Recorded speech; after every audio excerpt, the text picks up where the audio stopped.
Good afternoon, everybody. Happy Friday and welcome to our Pi Day of Giving virtual speaker series event. Before we begin today's session, I'd like to start with a land acknowledgement of the traditional territory in which we are gathering today. Our university campus is situated on the traditional territory of the Mississaugas, a branch of the greater Anishinaabe Nation, which includes Algonquin, Ojibwe, Adawa, and Potawatomi. Because everyone is turning in with us remotely across a wide variety of cities, we don't want to forgo this important element of reconciliation. So I would like everyone to take a moment to think about the traditional territory that you're on, the treaty that it's covered under, and your own personal relationship with the land. As a university community, we are dedicated to continuing our awareness, our understanding, and gratitude for the lands we share. My name is Jody Cowan, and I'm the Community Engagement Coordinator here at Ontario Tech University. So thanks so much for joining us today. Today, we're wrapping up the week with the fifth of our 10 sessions we're hosting with our Ontario Tech experts to share their research and to spread the word about our Pi Day of Giving. This is helping to raise funds for our Student Relief Fund to help students who are experiencing financial need due to COVID-19. And I'd like to take a minute to thank those of you who did make a gift when registering for today's session. Now, there will be time for questions following today's presentation, so I encourage you to use the Q&A function at the bottom of your screen at any point during Dr. McGregor's talk, and we'll do our best to get to them all. These sessions are being recorded and will be posted on our website, so you can watch it live or share it with friends who couldn't be here with us today. Now, I'd like to introduce our speaker for today, Dr. Carolyn McGregor from our Faculty of Business and IT. She'll be speaking about tiny neonates, the big impact, how AI innovations for our tiniest Canadians are driving innovation for astronauts, tactical officers, and firefighters. So thank you so much for joining us, Dr. McGregor. Thank you very much for having me. I'm delighted to be sharing some of my research with all of you today. Great. I believe you can now see my screen. You can. I'm just going to do a quick introduction so people can understand what your research is about. Dr. Carolyn McGregor is a professor in Canada. Dr. McGregor is a professor and research excellence chair in health informatics and two-time Canada Research alumna in health informatics. She is a co-director of the Joint Research Centre in Artificial Intelligence for Health and Wellness between Ontario Tech University and the University of Technology in Sydney, Australia. Dr. McGregor is widely acknowledged as a world-leading disruptive innovator and expert in the field of health informatics and has led pioneering research in big data analytics, artificial intelligence, deep learning, Internet of Things, temporal data mining, and cloud computing. Dr. Carolyn McGregor also has a particular interest in neonatal health informatics, which she has specialized in for more than 15 years, which is a great segue to her talk that she's going to be giving today. So I'd like to turn it over to what will be a fascinating presentation with Dr. McGregor. Please take it away, Carolyn. Thank you. Thank you very much, Jody. And I am really delighted to be here today to give you an insight into some of the research that brought me to Canada and my experience at Ontario Tech and with many of our students. I want to take a moment to acknowledge the students in my team. It is our focus today and my focus every day to provide experiential learning for our students. And I know personally what it has been like for our students in the past year. And I appreciate all of the donations that we've received. And thank you very much. So here are just some other slides of my students in my team. This one taken only a few weeks ago. My team showing great resilience, continuing to work remotely. For my presentation today, we're going to delve into the world of premature birth, tactical operations, firefighting, and space. So the presentation is going to contain photos and provide information on clinical case details of preterm infants undergoing neonatal intensive care and military law enforcement. These are real-world scenario information, and some people do find it distressing. So I wanted to give you that information up front.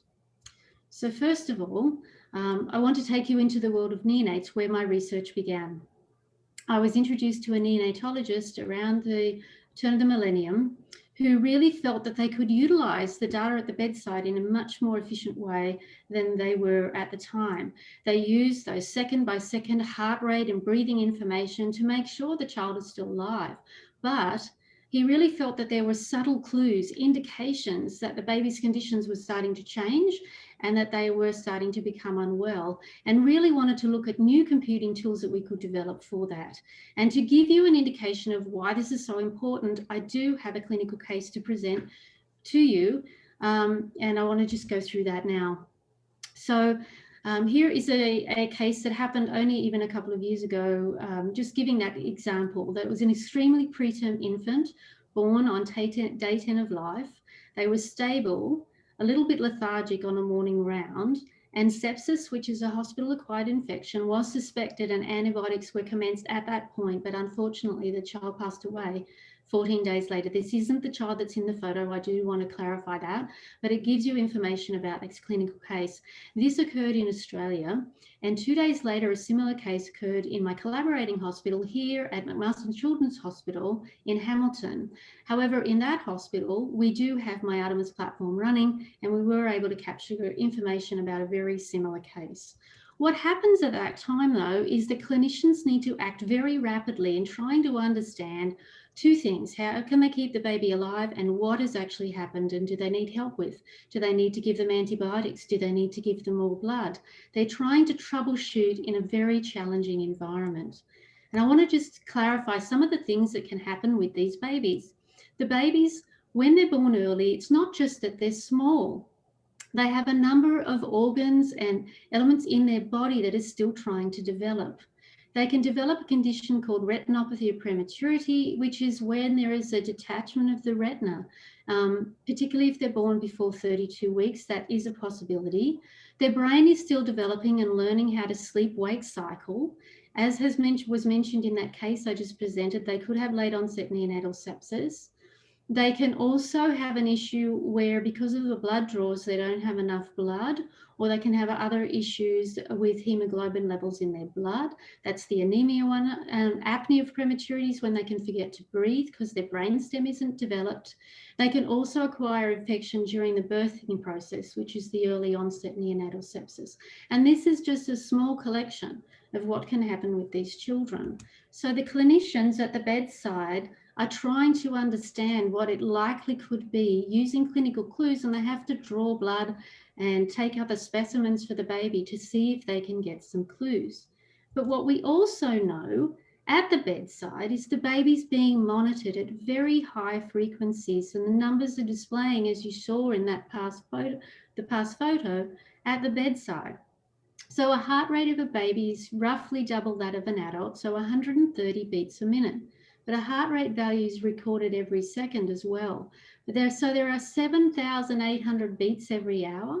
The baby breathes more than 2,000 times every hour, and their blood oxygen saturation levels are measured 3,600 times every hour. And these numbers are reduced to just one number every hour in a medical chart. So there's a lot of subtle information that I really felt that we could utilize.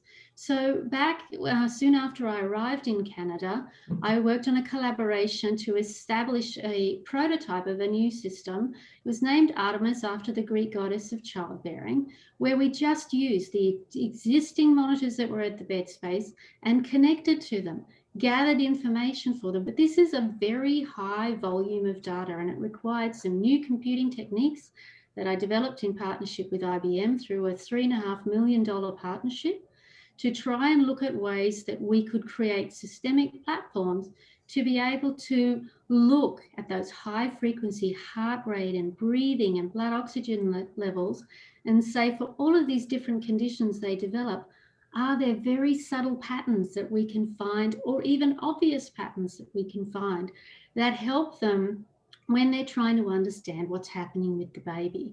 So what were we able to do? This was a very new and different style of computing technique. We were able to successfully deploy it initially at the Hospital for Sick Children, and we were able to show that this type of computing was possible. It led to the development of a new computing area known as stream computing. And where do we stand today? I've been able to create a full deployment version, so a more commercial version of the product that now runs live at 2 hospitals in Ontario. It was shut off through COVID, but we're turning it back on again. And there are 68 bed spaces, 51 at McMaster Children and 17 at South Lake, where we live stream the data. And we do a whole lot of analysis. What type of analysis? Well, it's actually for these conditions I was telling you about. We've done a lot of research to look at what we can see and how we can support these babies developing and give information and clues when a baby's condition is changing as to what it's more likely to be. So when previously they were looking at, is it related to drugs? Is it something that they need antibiotics for? Or is it something where they have blood transfusion? We're now able to show through these techniques that they have enormous potential. And through a Pathfinder project with the Vector Institute, we're going to now be able to move forward with demonstrating how this actually can start to impact care. But it doesn't stop there. As a computing person, I always say, well, what else could we do? How could this be applied in other areas? And this comes down to the basic principle of what I've created is a digital twin. That digital twin, though, for a human is different because we have to think about the fact that we can think and feel and make choice and we're individual. And so the way we implement a digital twin for a human is different to that of a computing component. But I had the fortunate opportunity to have a great conversation with the staff sergeant of a tactical team who asked me what I did for a living. And when I explained it, he said, well, that's very interesting because we'd really like to measure the physiology of the tactical officers while they train and even in operations, because these wonderful men and women who deal with enemy combatants have to think about their own physiology. Will they pass out because their heart rate's too high? Will their fine and gross motor skills not work very well because their heart rate's too high? So I worked on an initial collaboration where we looked at providing a first-person shooter game, going through a building clearing scenario and looking at how they could understand the physiology.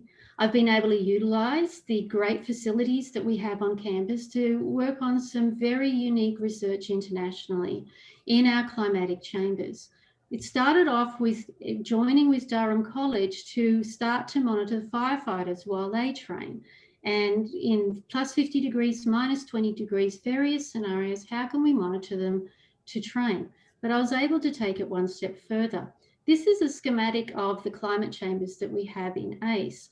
And what I've been able to do now is that I have a strategic partnership now with Canadian forces to create new techniques to help the Canadian military in preparing the military personnel for deployment to extreme environments. So it may not represent very well in these pictures, but this picture is actually taken when the climatic chambers as a full interconnected, very large deployment scene are all set to 50 degrees, which as an Australian, I'm actually quite used to, but many Canadians are not. We also set up a similar mirror deployment scene at minus 20. What does this mean? We can actually control climate settings to enable military personnel to be able to learn what it's like for their bodies to be in these extreme environments. We can also learn what we can do for firefighters and tactical officers who are within Canada, because they have to deal with these scenarios as well. And I'm able to work in these scenarios at minus 20 in a strategic partnership also with Oshold Fire. So this work now is all part of a joint research centre in artificial intelligence for health and wellness, where we look at how physiological data can teach us the way the body's behaving. And in my other work, we're going beyond Earth and into space. This is former astronaut Dave Williams, who I've been able to partner with. And you may say, seriously, babies and now astronauts, what's the connection? Well, in fact, there's a very good connection because both have to deal with adaptation to gravity or microgravity. So babies come from an environment when they're not dealing with gravity and they have to deal with it. And for astronauts, it's the other way around. So what is it I've been able to do? Well, I'm not taking babies to the space station, but I am monitoring the cosmonauts, astronauts on the space station and working on partnerships to do that. So how am I now involved in that? These are the medical devices that are on the International Space Station currently, the Cosmocard and the Astroskin. And we have both of those at Ontario Tech in my laboratory. So my students are learning how to use these devices that are already in space. I collaborate with many of the space agencies. These are taken from the Russian Institute for Biomedical Problems, where I also have some of my partnerships. This was where I participated in the first female crew deployment of using this isolation facility in Russia. And I've been able to work with them on some algorithms for human health adaptation monitoring. And we've been able to re-engineer them. What do these graphs mean? On the left, they used to just provide one reading, one metric on a daily basis of the adaptation response for astronauts or cosmonauts in their case. And on the right-hand side, you can see we're tracking things every 5 minutes. There's lots of dots on the screen. We're able to do analysis more so on where they were when and what makes them move, like how are they traveling between all the different positions on a 5-minute basis. We also have participated in experiments where they immerse in these, they're called dry immersion tanks, where you simulate a weightlessness environment. And I'm now part of the first experiments in this area that will be performed on an all-female cohort. It's the first time women have been tested this way for space simulations. And I'm one of 7 groups internationally who are going to be analysing that data. So in my team, we have lots of partnerships in space. We have new announcements coming out very soon in this as well. And my work also involves the new missions to the moon and ultimately to Mars. So I'm very fortunate for all the opportunities that Ontario Tech has given me, but also the opportunities that this now gives to our students who are able to be involved in all these very real-world practical projects that operate not only in Ontario and across Canada, but internationally and even now in space. If you want to follow my work, you're able to do that by following either myself or my research group on Twitter. And there's also a number of other mechanisms through the university's social media account. So I'm very happy now, I might leave those contact details there. I'm very happy now to take any questions that you might have today. Thank you so much, Dr. McGregor, for sharing your expertise with us today. It was fascinating, and I'm sure that there is a ton of things that all of our participants here want to know. The first one is, out of all the research projects, which one has the largest team of researchers and why?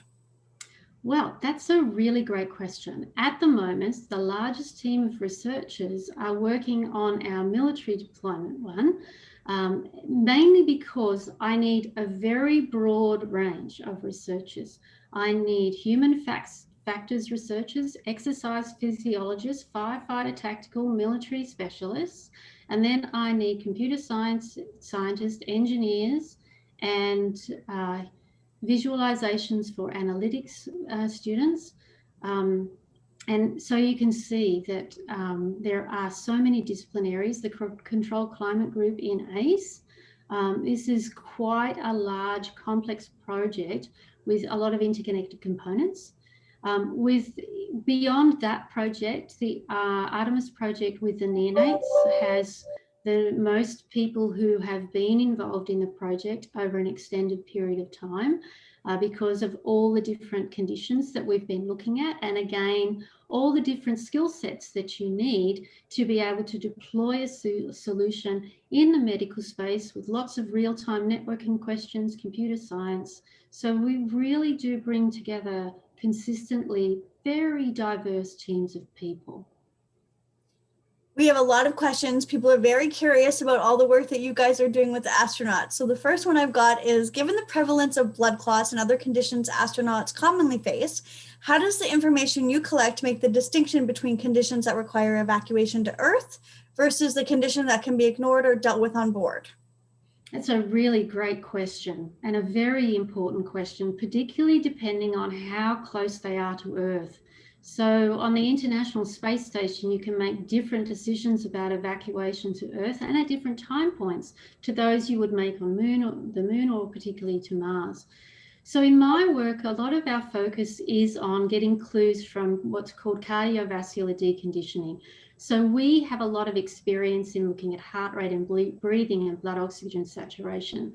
And even the real-time analytic that I showed you with the Russian Institute for Biomedical Problems that we've been able to engineer now to more of a real-time approach, it's looking predominantly at the cardiovascular system. So we can detect a lot of clues in the changes to the cardiovascular system. So we know there are a lot of changes we're already expecting. We know that there are the changes that come traditionally from the microgravity environment, the movement of fluids from the extremities into the trunk and the pressure that puts on the heart. So we can then look at how we can manage and make sure they stay within the bounds of acceptable adaptation, but we don't know what that looks like yet on longer term missions to the moon when they're further away from Earth. So these are some of the great questions that we can start to look at, and that's how we're contributing to creating systems to look at those when they're starting to move into those critical areas. That's amazing. One more question for you is it difficult working internationally on research with language or difficulties with time zones, or is working with data make that easier for you? That's, again, a really great and practical question about what it's like to be a researcher in this environment. So there's a running joke in my team. My students wonder if I ever sleep because they see emails, and many people at the university see emails coming out from me at all different times of the day. My life is flexible, and I think that it started for me because I'm a working mum and my kids are teenagers now. So I always had to look at priorities in my life. And I think it's very important to honor the fact that in the early afternoon, I'm spending my time with my kids, but then I work at other times of the day. And that's made it really easy for me to have meetings at 10 and 11 o'clock at night in my time zone so that it can be in other time zones for other people. In terms of the language barrier, I actually have a very interdisciplinary and intercultural team. So I didn't show it today, we're working on a low resource setting deployment of Artemis in India, and I have students within my team who are Indian. I have a student who is from Ukraine, and she speaks Ukrainian, Russian, and English. So while a lot of the time our communications are in English, we can also drop back to native languages of the other partners through interpreters. We are always interested in people who want to engage in projects also, even just as interpreters. We do value and respect the cultural needs of the different settings, both in terms of language and how to deploy solutions. It was a great question. Great. Now, here's a fun one. Are there any surprising experiences that have helped you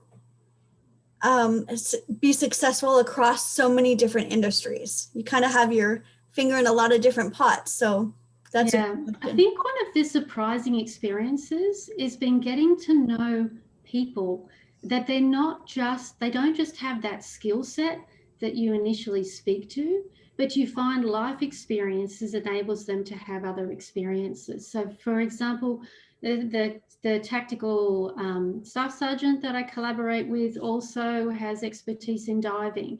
And then the clinicians that I work with also have expertise in other areas because of their personal lives and their personal passions.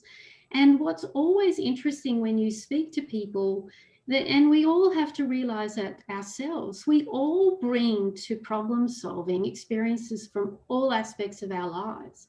And I really enjoy when we're innovating and creating and coming up with solutions, hearing all these different perspectives that I really wasn't cognizant that I would get by talking to that person. And I think it's always important to remember, even the students coming through, and it's often not given enough merit, that everyone, even our students, they may be still learning from me in the areas of health informatics and computer science, but they have so much life experience already that they can bring to the table.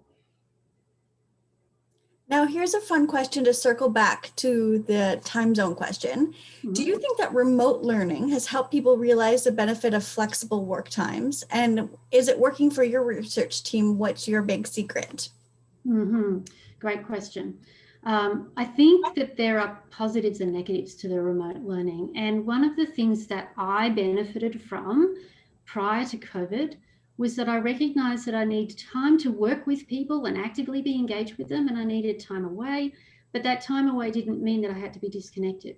You can probably see from the background, this isn't I haven't overlaid a background. I'm very fortunate that I had always felt the importance of having a workspace at home, a creative space at home, as well as to have my working environment. I've always been able to ensure that I've had that good working space. So for me, for some of my team members, they were able to adapt to working from home. For me, it just meant it was more time at home, and I haven't been physically on campus since June of last year, but I've still been able to be very well connected with it. And I think that in all of this, one of the things that I'm learning is understanding how I can still engage with people and what that experience needs to look like. So as you saw from my team, one, they were all very happy. And in the photo, that wasn't staged. Genuinely and very interested and mindful of their mental health at all times. And we're all setting the right boundaries around what is and isn't possible, amending deadlines, looking at flexibility. But there's been some great things that not having the travel time for some of them who were living further away and traveling to campus, that's giving them extra time in their day. So we're now looking at, when do we need to be on campus? Well, when we run experiments in ACE, we really need to be on campus. When we run experiments in my lab, we really need to be there. There are some times that collaborative discussions are better if we're all together, but they don't have to happen all the time. So it's been a great journey of opportunity, some challenge, but we're really looking forward to and realizing that we can all still connect very well together in many different ways. Great question. Great. Well, thank you so much again for being here with us, Carolyn. Our university and our students are so lucky to have you, as are the students in Australia. So we do thank you for participating in our 4th annual Pi Day of Giving speaker series. As I mentioned in the beginning, we are here to celebrate the infinite possibilities of our students at Ontario Tech. This year has been difficult for everybody, and we were able to switch to virtual within one day. We're really looking forward, just as you are, to get back to campus with our students soon. However, they do need help more than ever, and I'd like everyone to consider making a gift to our Student Relief Fund to help those students who are experiencing financial need due to lost or reduced part-time jobs. I will mention that all donations will be matched dollar for dollar by the university. Again, thank you to those who made a gift when registering for today. I'm really pleased to share that we've already been able to give out nearly $400,000 to students, in addition to a regular scholarship and bursary program. In that vein, I would also like to thank Kemp Travel Group for their generous sponsorship of our Pi Day of Giving speaker series this year. I really do hope that you will continue to spend your lunch hour with us next week for the remainder of our speaker series. You can find more details on the speakers and topics on our website at ontariotechu.ca/Pi Day. There will already be a couple of the sessions from this week earlier posted there. Thank you again, Dr. Carolyn McGregor, for joining us today. Before we say goodbye, I'd really like to share a really quick message from our students here at Ontario Tech, where they demonstrate the infinite dreams that they have. So thank you for helping us make their dreams possible. Thank you.